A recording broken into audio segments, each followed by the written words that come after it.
All right, sweet pea. So we are back for example 2. We've just looked at the first part of exponential functions notes day 1 and explored graphing exponential growth. So now you should be on slide 3. And if you have the paper notes, I'll show you that, but this is where you should be on slide 3. Alrighty? We've already done example 1 and 2. So now we're going to look at this one. And when we do, oh, where'd it go? There we go. And when we do, we notice a couple of things right away. You can type these into your calculator to get the notes. You can use Desmos over here if you want. I'll remind you how to do that. We'll do the first one, y equals 1/2 to the x power. So coming right here, y equals 1/2, or 1 parentheses 1/2. So remember 1 and then the backslash for the division sign. 2, we've got to get that cursor out of the denominator, and we do that by pushing, nope, not the space bar. We do the right arrow key on your keyboard. There we go, and now we can close the parentheses, and we need to take that to the x power.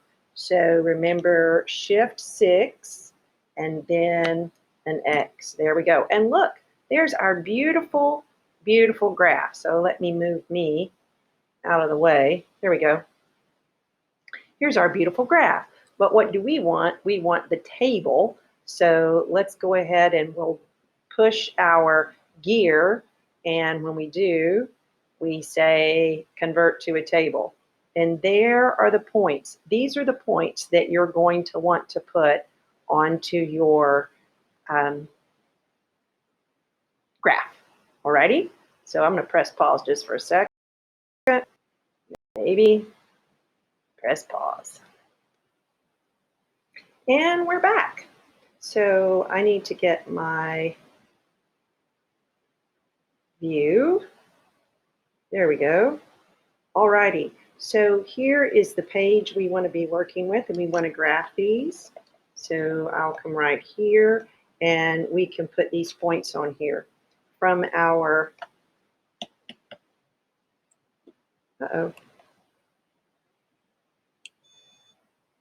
from our Desmos, we were able to pull off the points. So we can come right over to our graph, and when x is -2, y is 4. When x is -1, y is 2. Then 0, 1. Then 1/2. Then 2 1/4. And there are a few other ones. When x is -3, it's actually up at 8. When x is -4, it's up at 16. But you can go in and look at those. And so what do we see here? Well, we can connect those.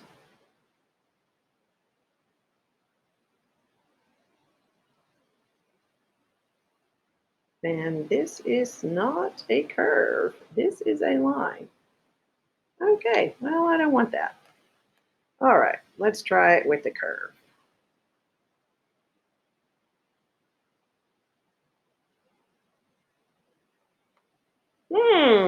Well, there's the J-shaped curve again, but it looks a little bit different than example 1 and 2. And we will probably talk about that here in just a minute. You can go back into Desmos and get the other points for the other side. I've already pulled them off on my calculator. So when x is -2, y is 12.5. I'll put that point right there. When x is -1, y is 5. When x is 0, y is 2. When x is 1, y is 8/10. When x is 2, y is 0.32, and then it just gets closer and closer and appears to just melt into the x. Oh, that's terrible. Let's try that again. It appears to just melt into the x-axis. Right now, in a perfect world, these would be in this beautiful smooth curve. In my world, it kind of makes a mess. There we go. All right. And so the line underneath this asks the question, what do we notice about both graphs? Well, think about it. On our first two examples, both graphs were exponentials and they were increasing. On this one, both graphs are exponentials, but they're not increasing anymore, are they? In fact, it looks like the curve, which was going this way, is just flipped right over the y-axis and is now opening up and like a reverse image of a J and pointing the other direction. So let's, if you need to press pause and finish this, go ahead. Otherwise, I'm going to advance.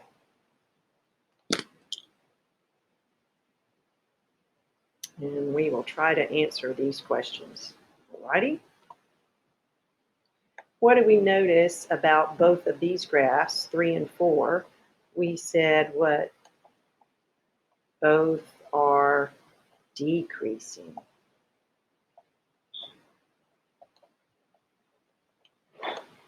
Compare 1 and 2 with 3 and 4, and what did we discover? Well, 1 and 2, we said we're increasing exponential functions, and these are decreasing exponential functions. So something caused them to increase or grow, and then something else caused them to decrease or decay. So 1 and 2 are growing.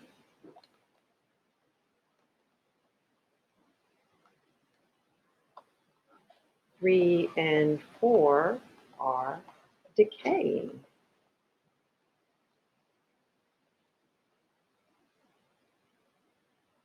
Starts really high, way up at infinity, flattens out and approaches 0. This one is starting at 0 and appearing to go up to forever and ever, amen. So we've got some patterns here.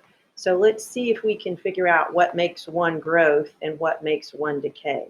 If you look back at 1 and 2, you notice that the base on example 1 was 2. The base on example 2 was 3, right? So let's see if we can come up with some kind of pattern. When is it a growth function?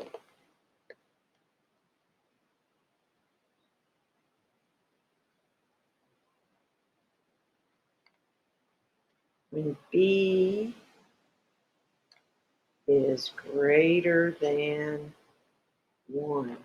When B is greater than 1, the graph will be increasing. Right? When B is greater than 1. When was it exponential decay? When B, because on 3 and 4, notice that on 3, B was a half. On 4, B was 0.4 or 4/10. And so where are a half and 4/10? Well, they're less than 1, but they're also what? Greater than 0. So what do we notice about B? On each one of these, B is positive. When B is greater than 1, and it's a positive number, notice they're not, well, which would be included in greater than 1, but in other words, not either one of these has B values that are negative. Right? When B is greater than 1, and then I'll just go ahead and say positive, right?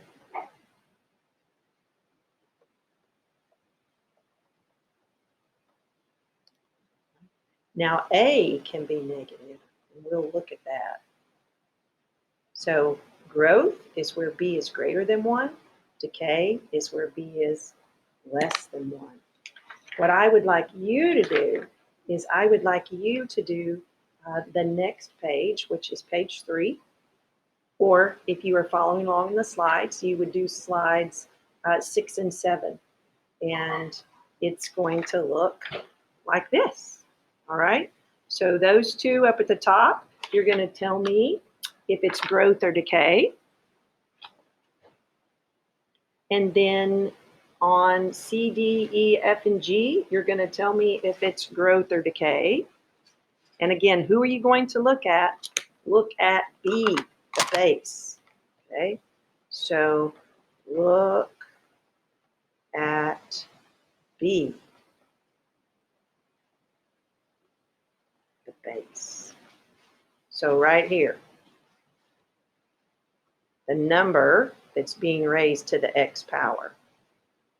The number that's being raised to the x power. Right?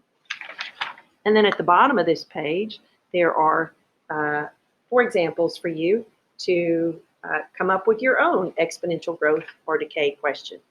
All right, so I'll see you back in a few minutes, and we will look at the last example, which is from an equation that's there determining whether it's growth or decay, the initial value, and the growth decay factor and rate. And you're doing a great job. I'm so proud of you. Even though we're apart, you're still growing and learning and thinking.